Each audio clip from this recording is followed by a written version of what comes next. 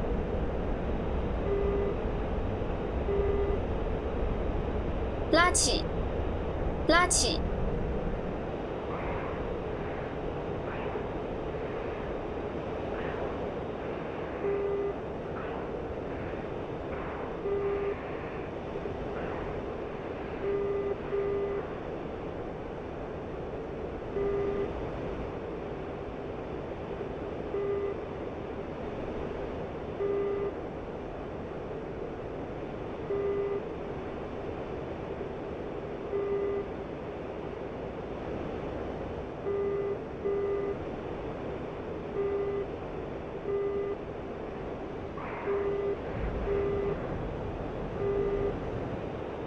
拉起，拉起，拉起，拉起，最大过载，最大过载，拉起，拉起，拉起。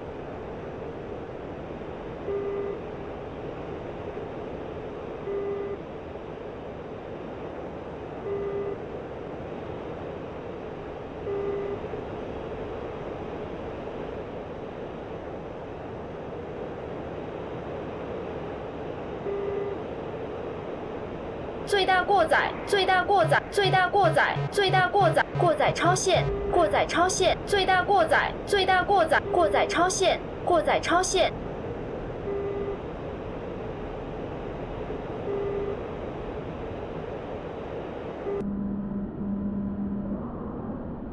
最大过载，最大过载。最大过载，最大过载，最大过载，最大过载，最大过载，最大过载，剩余1500燃油。最大过载，最大过载。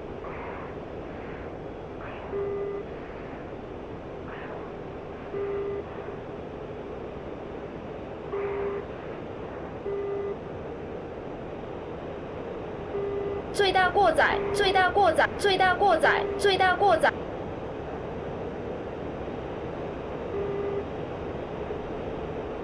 最大过载，最大过载，最大过载，最大过载，过载超限，过载超限，最大过载，最大过载，拉起，过载超限，过载超限，拉起，最大过载，最大过载。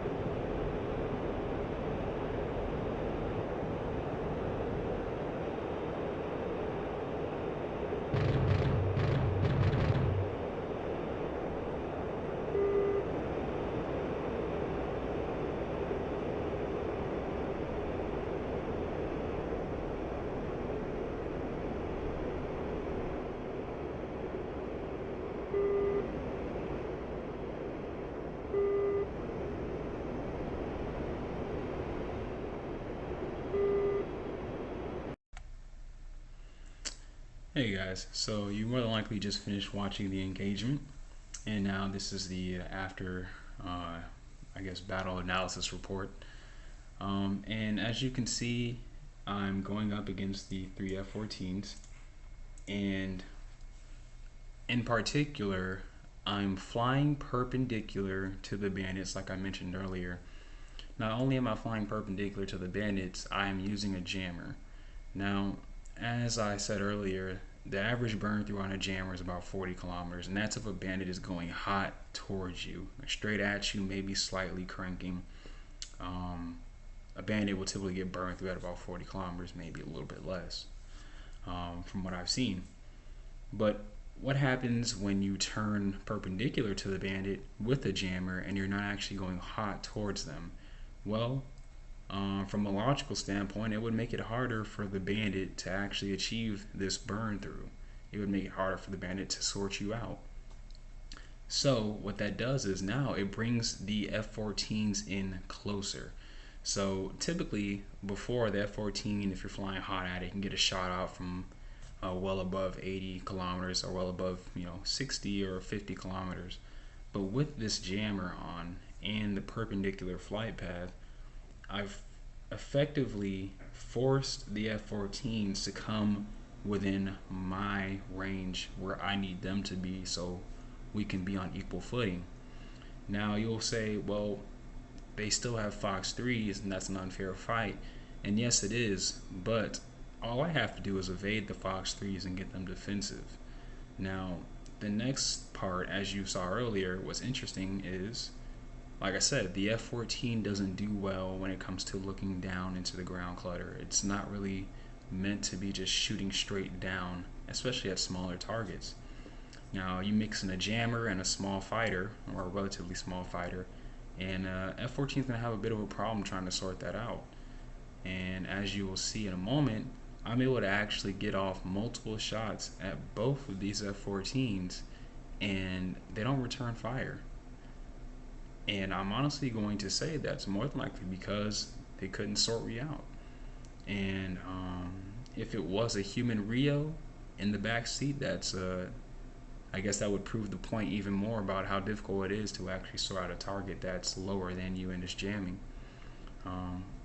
But from this point on, just watch the rest of the attack view and take what you can from it, and just notice how effective this was and how it allowed me to get in close to 3 F-14s and successfully come out on top.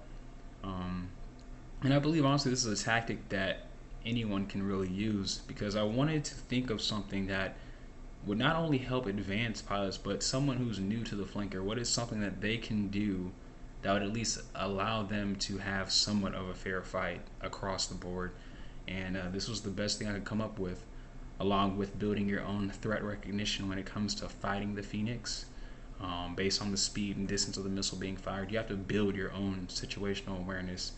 And hopefully this video helps a lot of you, and thanks for watching.